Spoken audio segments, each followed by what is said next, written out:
We are here live on Kodesh, the holy city where our nation capital is located. And I am interviewing Chief Asaru, known to us as Maku Chief Black Eagle Feather of the United Nuwaubian Nation of Moors. We are here discussing some critical topics, including the future of the UNNM. Rahul back, Chief. Thanks for allowing me to come in and do this interview with you. First, Kodesh is a beautiful land. We just, left a tour there. It's filled with so much potential, for living and providing food, for our nation. I just love the many ponds that we have. So, with that being said, it's just a pleasure, for me to be here, and also take this opportunity to set the record straight concerning the United Nuwaubian Nation of Moors. My first question for you, Chief. It's a more pressing question that most outsiders are concerned with.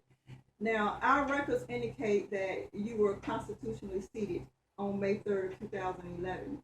Since you were seated, there has been some undesirable comments made by those who are undoubtedly looking in that feel you are not the chosen one to lead this nation.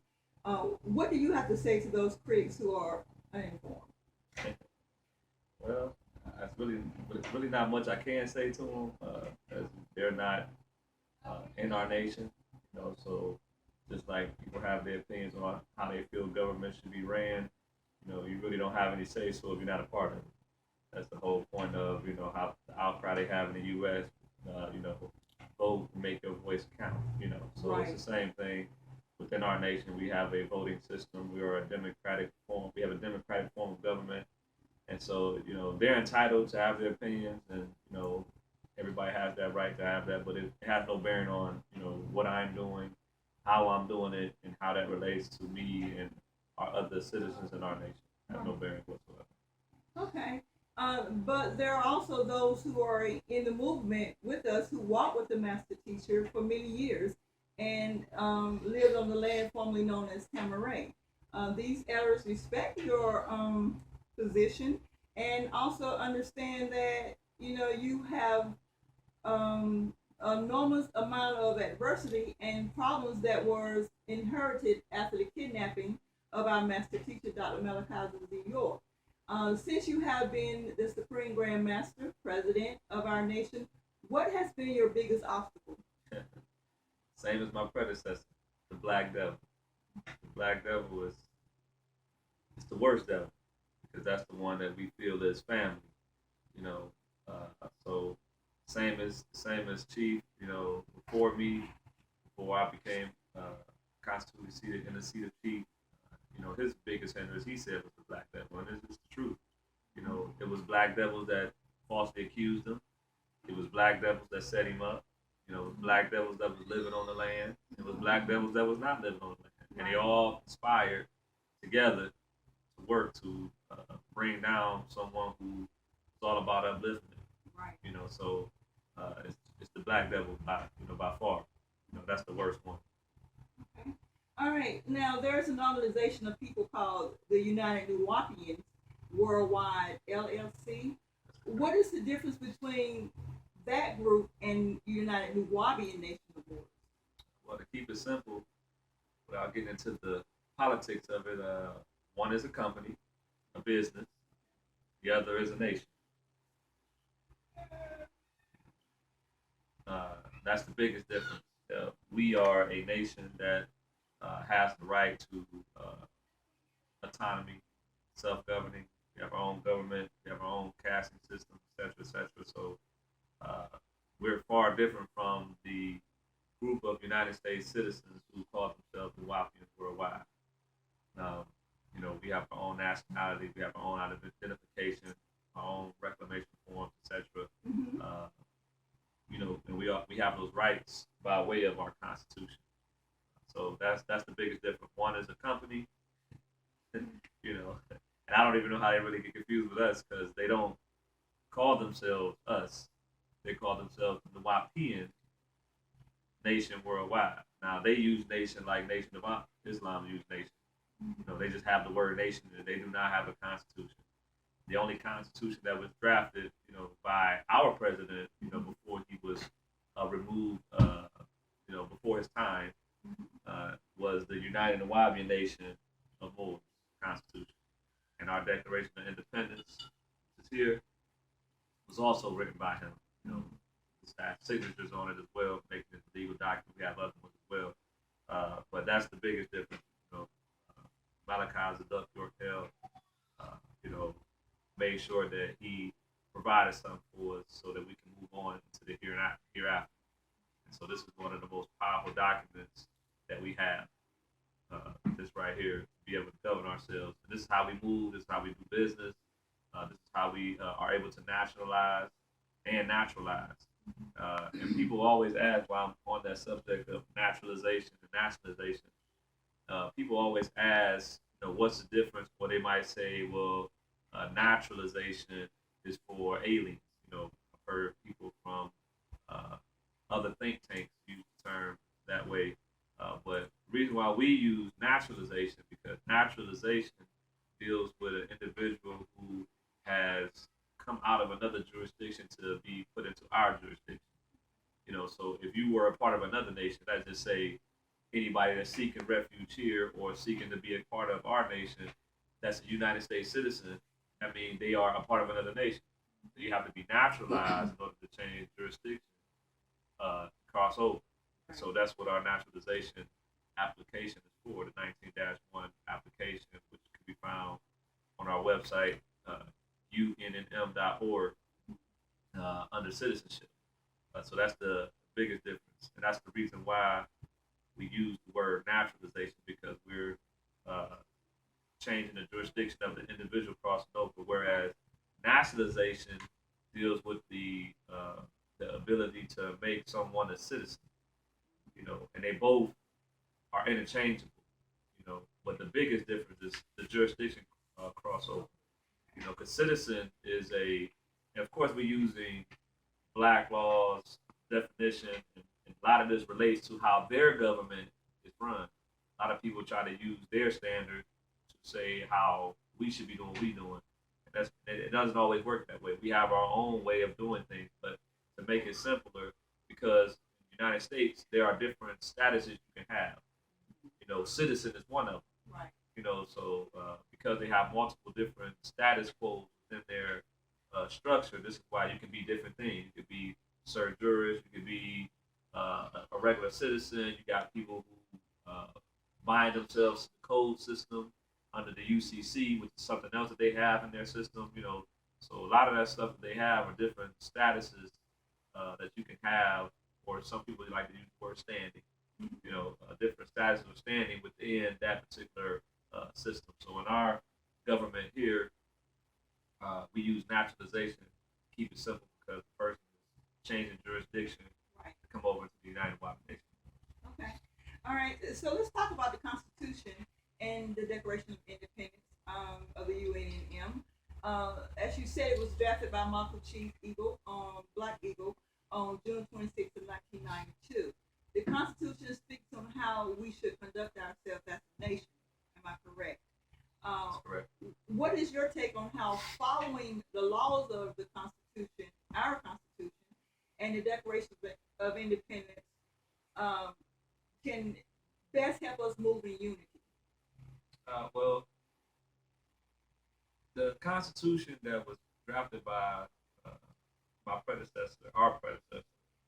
I use my predecessor because, you know, he was in the seat of president, right. He was removed, and then the seat was vacant, right. You know, which is what caused the need for somebody to fill that seat, which ended up being me. Right. You know, I was chosen by my peers to do so, from, you know, leading by example, and, you know, basically the one that was putting in a lot of the work that was necessary for our government to be reformed. Okay. You know, due to the May 8th, 2000. You know, raid that reduced our government to almost nothing, removed us off our land. And when I say remove, I mean, you know, the land was gone, and, you know, this flag was no longer flying. So for some people, you know, they didn't really care if this flag flown, because they never really understood the power of nation. So I feel that if we're going to be successful at moving forward, it's best to stick to the law, because the law is what really, helps us navigate and move abroad. And they respect law. What they don't respect is when their citizens decide they want to do what they want to do. They have things to keep their citizens. When I say they, I'm talking about the United States of America. They have codes and statutory laws and constitutional law that is also known as common law in place to keep citizens in a certain bracket. Right. You get what I'm saying? Right. So once their citizens decide that they want to do whatever they want, they think that they're just free to do whatever they want. And this is when certain things come down the pipe, because they have a right to check their citizens if they feel things are getting out of control, because they don't want anything to threaten national security, so in the interest of national security, they do a lot of the things they do, whether it be justified or not, but, that's why I say that's their problem. Right. The reason why we have our government because we wanted to come out of the unjust, inhumane treatment. And because there was one amongst us that was bright enough to see how to get out, right. This is why we follow that lead, so that we don't have to be subject to that abuse. Okay. So, and then there's a lot of talking about sovereignty. What does the word sovereign mean as it is applied to the UNM Constitution? And what makes the people of the Nuwaubian nation of Moors sovereign? Being independent, self-governing are the best two words to describe sovereign. And it's actually a breakdown in our Constitution in the beginning. I want to say it's like on page 18. Let's see here. Bear with me. What is it? Page 8. Yes, page 8, not 18. On page 8, the question is asked, what does the word sovereign mean and how is it used? Answer. According to the American Heritage Dictionary, 3rd edition, sovereign means self-governing, what I stated, and independent, also what I stated. It also has a sovereign state. It has a second definition. It says having supreme rank or power, a sovereign prince. So the best way to sum up how we use sovereign would be the ability to self-govern by way of the Constitution of the United Nation Wars, and the ability to be independent, which is why we have our drafted Declaration of Independence here. It's also found in this Constitutional Declaration booklet. So that's how we best use that word as it stands sovereign, independent, self-government. Okay, you also mentioned our nation's flag and how important that flag is as we fly it above our nation. And just give me a little bit about a little history on the flag, if you don't mind, just a brief history, on the flag. Okay, well, this flag is important because this is the flag that was chosen for us as a nation by Dr. Malachi Stewart. It's the flag that's flown by him. I don't know if you can get a zoom in on that. That's the Constitution. But this is the flag that he chose to fly in his picture to represent our nation. And also, there's a portion in the Constitution, well, I should say, in the Declaration of Independence, where he makes it clear that this is our flag for our nation. And it's on page 107 in our Declaration of Independence. And I'm going to read one of the paragraphs that starts off. It starts off talking about the treaty, which is talking about the treaty of peace and friendship that was renewed. But it starts off, I declare, and this person that's saying I is Malachi, who we call Maku. He is Chief Black Eagle. I'm Chief Black Eagle Feather. But he says, I declare that the treaty was renewed in 1836 AD. I am also reclaiming the following 9 principles. My gods, Anu, Osiris, Allah. My tribal roots, Yamasee tribe of Native American, Seminole, Creek, Shoshone, and Washita mound builders. My nationality, Moor. 4, my language, Nuwaubic. 5, my culture, the Wabu. 6, my birthrights and lands. 7, my dress fez, and he has Tarbush in parentheses. 8, my flag as the black, red, and green, and the ancient Moorish symbol, the six-pointed star crescent, and 9, my story and my own education. So he's making it clear that he even names the color black, red, and green with the ancient Moorish symbol, uh, six-pointed star crescent, and Black. we have the black, we have the red, we have the green, six-pointed star crescent, and the that represents eternal life. That's in the middle. Okay. Now let's just for a minute now talk about um, the conditioning of African Americans here in the United States. President Obama, I recently heard him make a statement, and I'll quote that. We are American. We are one American family, all deserving of equal treatment, all deserving of equal respect, all children under God. That's the America that he knows. This is what he knows of the American family. However, behind the scenes, the family, African American ones, they're being treated like so-called illegitimate children by, yeah. And by saying that, I'm basically speaking on, the recent police brutality, this will bring out. It has plagued us, for hundreds of years. So my thing is that I know he said Obama, the president, says that we are one big happy American family. That's the America that he knows. What is your idea of the African American in the United States as far as being family? Well, I don't know what family he's speaking about. I mean, maybe he might be speaking about the American, because it's kind of vague, really. Really analyze it. It's a vague statement. It's a vague blanket statement.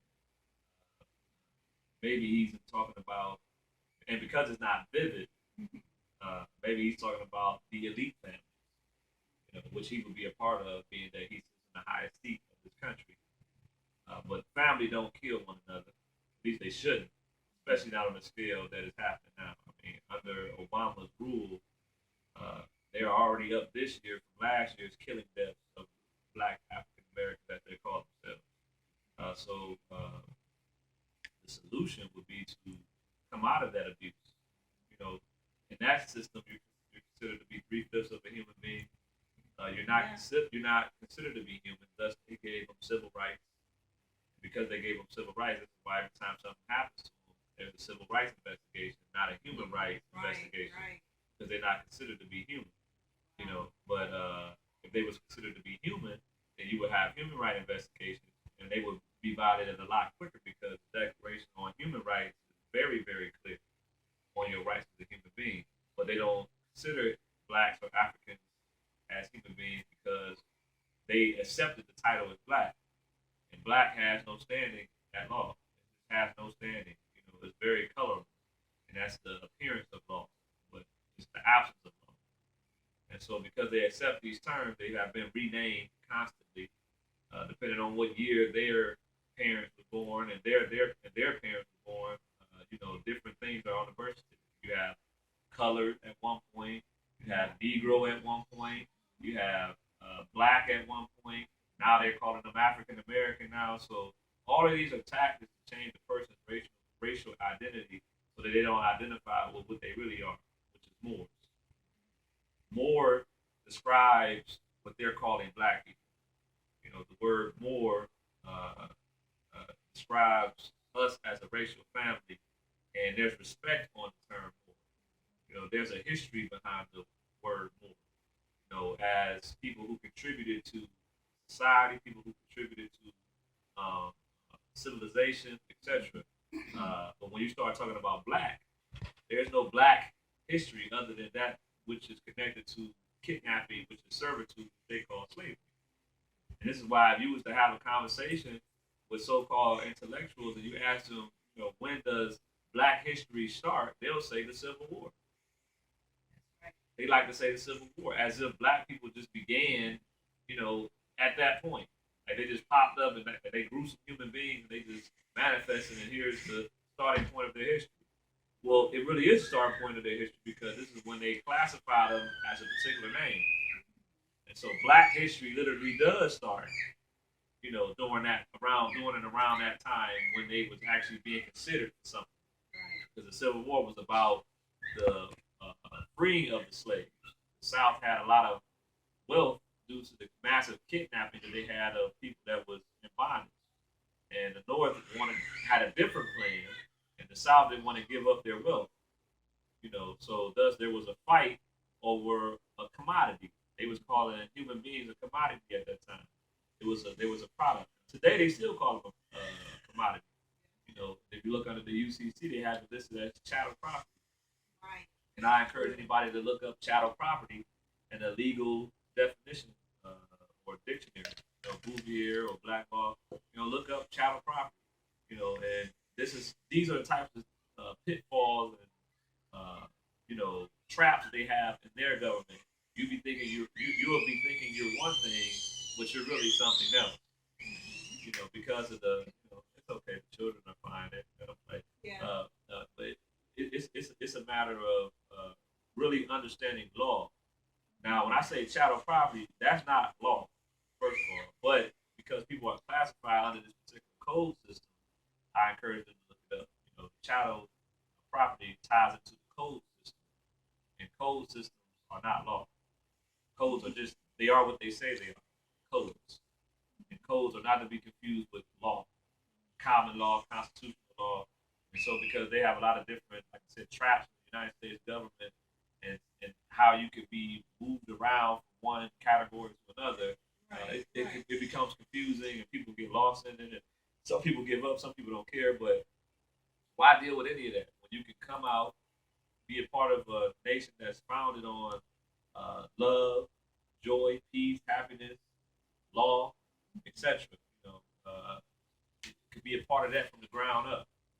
Okay, now that you explain that a lot better to me, of course, because it now ties into the law of the second paragraph of the Declaration of Independence of the United States, which was established in Congress on July 4th of 1776 AD.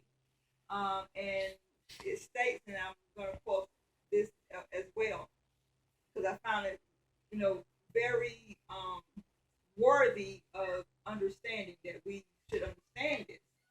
And it states that whenever any form of government becomes destructive of these ends, it is the right of the people to alter or to abolish it, and to institute new government, laying its foundations on such principles and organizing its power in such a form as to them shall seem most likely to affect their safety and happiness. Right. Now, this makes a lot of sense to me now that you cleared up, the laws and the codes. So this is a law that was put into the Declaration of Independence of the United States.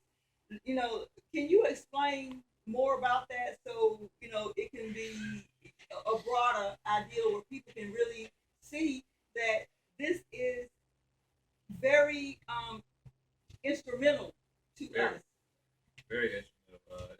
It's almost self-explanatory, but again, most citizens do not know law. They don't even know their own law. Most United States citizens don't know their rights. All of them, anyway. They might know they have freedom of religion. They might know they have freedom of speech, but they might not know that they have freedom to have a free press. They might not know they have, I should say, freedom, but the right, to a speedy trial. Right.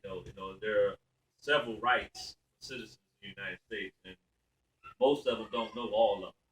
And when you don't know your rights, then you can be violated. And if you don't know your rights and you're violated, you don't even know you're violated. You think this is just protocol. Exactly. And so you just go along with it. And you don't even know that you really help railroad yourself through your own ignorance.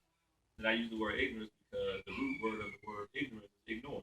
And once you ignore documents that are plainly visible, like their Declaration of Independence, their Constitution, and you don't put forth any effort to know what's in these documents to be able to help safeguard you and your children from police brutality, government brutality, local and county office brutality, etc. If you don't know your rights, these people can do whatever they want because you don't know that this is not normal. You think that this is, a lot of people classify it as racism. And it really hasn't anything to do with racism. Some of it just has to do with people just doing what they want to do. You know, if I was able to just do whatever I wanted to do to you, and you didn't know how to stop it, or you didn't know how to bring about a proper recourse to that action, it wouldn't have necessarily to do with the race, because this could be your own people doing it. You know, it has a lot to just knowing your rights and knowing the law. So, as they say, ignorance of the law is no excuse. So they should put forth some effort to know if they really love the United States like they say they do. We know that our nation is not for everybody. We're speaking for those people who don't want to be a part of this unjust system that was founded off the backs of their great great grandfathers and grandmothers, that was founded off massive kidnapping, that was founded off torture and inhumane treatment. I mean, who wants to be a part of that? Who would want in their right mind to be a part of that? It makes no sense. So we have the ability, and we're bright enough to have something for ourselves, which is what we have. So we speak to those people who want to be a part of a system that has them considered and their children considered. You know, and if it's something in our constitution that in our government that needs to be implemented that's not there, that's why we have the ability to change this ourselves. You know, there's this constitution speak that we can alter this if we needed to, or the proper word would be to revise. You know, you can revise it or bring you know to fruition. You know, some kind of change that would better serve the people. Because a nation is nothing but a collection of families. That's all a nation is. A bunch of families living together with a common goal. You know, so when they came across the water, they had one idea only: take the land. And so they disenfranchised us as Native Americans here. And I don't mean Native American like light as I am. I mean dark Native, the original Native Americans, which I am a part of. So they disenfranchised them, ushered them in, and reclassified them as Negro, Black, slave, colored, etc. And now you have our people who have an identity crisis. They think they all came from Africa.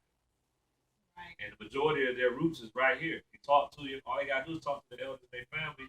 You'll start hearing the tribes. Very few start talking about, Zulu, etc. Different tribes from Africa. Right. But there were some people who were kidnapped and brought here, but it was very small amount of people that was brought here. And they was brought here for one purpose and one purpose only, and that was to farm cotton.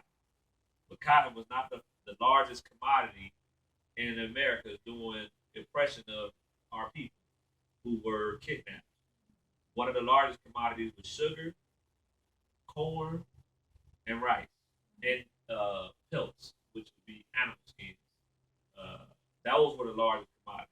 They make it like the whole thing about slavery was all about cotton.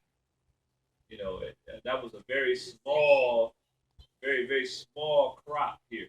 You know, it had a very specific purpose that they had in mind, and that's why they had to kidnap people from the Ivory Coast, etc., because that's where you get what they was growing here, the Egyptian cotton. You had to get the Egyptians to do it. You know, that's why it's not called Egyptian cotton for no reason. And I don't mean Egyptian like what you see today, 2016. I mean original Egyptians, before the Turks and the Indians pushed out the original people, out of their own land. They're always pushing somebody out. Just like America came over here, and when they started to conquer, they pushed our people out. You got the Trail of Tears, etc. The Louisiana Purchase, where they were constantly relocating our stuff with no consideration for us. But a lot of this stuff was, or I should say, all of this stuff was done illegally. Right. So, it's just a matter of knowing the law so that we can, bring full circle, this unjust system of oppression that they have put on our people. That's why we come out and let them deal with it. We like, look, we respect your government for you, but it has nothing to do with us. We have our form of government for us. You have your form of government for you. Okay, just one quick question before we leave the Declaration of Independence, paragraph 2. Um, just looking at, I'm just going to throw some figures out here. One moment, sister. We have enough time to finish. We have 30 minutes now, so I don't know how much more. I guess we'll just go into part 2. We got